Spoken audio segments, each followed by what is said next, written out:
सर्दियों में खाने के लिए सबसे अच्छा खाना कौन सा है? देखिए, इंडियन आयुर्वेद और इंडियन एस्ट्रोलॉजी इनकी रिकमेंडेशन है कि हर महीने में हमें कुछ चीजें खानी होती हैं, कुछ चीजें छोड़नी होती हैं, परहेज करने होते हैं। लेकिन अब जो सर्दियां आ गई हैं, इसमें सारे परहेज लगभग हट गए हैं। हम ऐसा ऐसा खाना खा सकते हैं जैसे कि छोले की सब्जी है, ये मल्टीग्रेन दलिया है जिसमें कि वेजिटेबल भी डाली है, बड़ा न्यूट्रिशियस दलिया है ये तिल का कसार बनाया है, बड़ा टेस्टी कसार है। जैसे बाल भोग होता है आटे का बनाते हैं, ऐसे तिल का कसार है, ये तिल की समझ लो बाल भोग है, एक तरह का चूरमा है तिल का। ये धनिया की चटनी है, ये मूली डाल के रोटी बनाई है।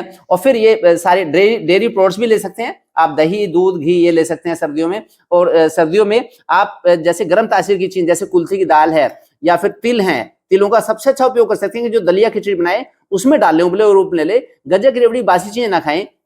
और फिर ये अलसी है, अलसी का उपयोग कर सकते हैं दलिया खिचड़ी में डाल के। स्प्राउट भी ले सकते हैं मेथी के, अलसी के, ये है। बाकी तो जीरा काली जीरी इसका उपयोग कर लें। पिंड खजूर का उपयोग कर सकते हैं, ड्राई फ्रूट्स का उपयोग कर सकते हैं। भिगो के लेंगे तो वैसे ज्यादा अच्छा रहेगा। सभी तरह की दालें, भारी दालें भी आप खा सकते हैं सर्दियों में।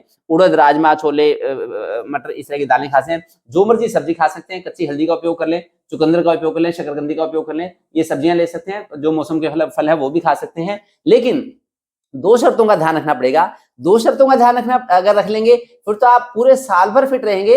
नहीं तो आप आने वाले 10-20-30 साल में 99% लोगों का मोटापा बढ़ जाता है सर्दियों में, अगर वो इन दो बातों का ध्यान नहीं रखते। और 99% लोग ही आने वाले 10-20-30 साल में किसी ना किसी दिक्कत के चंगुल में फंस जाते हैं। तो आने वाले 10-20-30 साल में आपको बीपी, शुगर, फैटी लिवर, मोटापा, पीसीओडी, जोड़ों का दर्द, कब्ज जैसी शिकायत ना हो, तो दो शर्तों का ध्यान रखना पड़ेगा।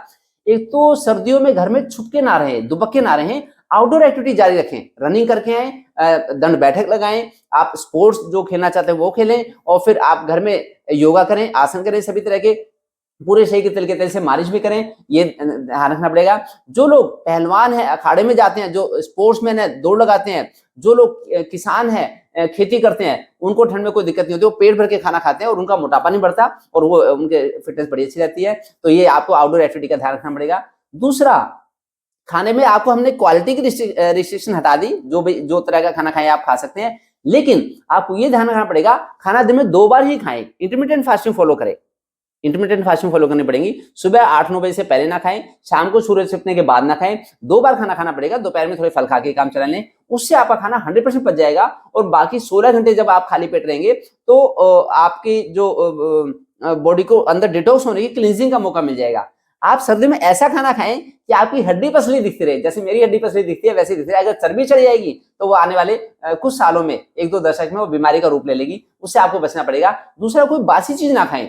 जो बासी चीज आप खाएंगे, ब्रेड, बिस्कुट, रस, गज्जक, रेवड़ी, कोल्ड ड्रिंक, सॉफ्ट ड्रिंक, उससे आपको दिक्कत हो जाएगी। इसके बदले में ताजा खाना बनाएं, ताजा खाएं, उससे दिक्कत नहीं होती। जो बासी फूड है उसको आयुर्वेद में मृत भोजन का नाम दिया है, डेड फूड का नाम दिया है। वो बीमारी का कारण बन जाता है। उससे डेड टिश्यू बनते हैं बॉडी में, जिससे कि बीमारियां होती है। कैंसर तक की बीमारी का भी बासी भोजन से रिश्ता है। ताजा भोजन लाइव फूड होता है, उससे बीमारी नहीं होती। इन छोटी छोटी बातों का ध्यान रखेंगे तो आप भी हमेशा फिट रहेंगे।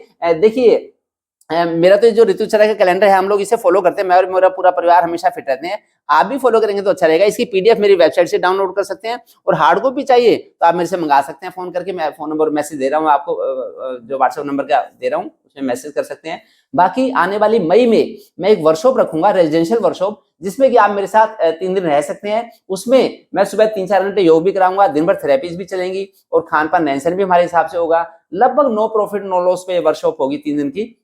उसमें जो लोग ज्वाइन करना चाहते हैं वो अपना रजिस्ट्रेशन करवा दें। इसमें कमेंट में अपना फोन नंबर डाल दें, जिससे कि हम कम्युनिकेट कर सकें और जिससे कि आप भी हमेशा आगे से फिट रहेंगे। जैसे मैं और मेरा पूरा परिवार पिछले कई दशकों से हम लोग हमेशा फिट रहते हैं, बीमार नहीं होते, ऐसे आप भी हमेशा फिट। मैंने कुछ नए चैनल बनाए हैं। एक तो फूड एंड लाइफस्टाइल के बारे में चैनल है, उसको भी अभी सब्सक्राइब करें, जिससे कि आपको वैसे ही कंटेंट मिलता रहेगा। एक योग एंड आयुर्वेद के बारे में मैंने चैनल बनाया है और एक सनातन संस्कृति के बारे में, एक बेबी चाइल्ड केयर के बारे में एक स्पेशल चैनल बनाया है, doctor Manoj Mittal baby care. तो उसका भी उसको सब्सक्राइब करें और उसका पूरा फायदा उठाएं।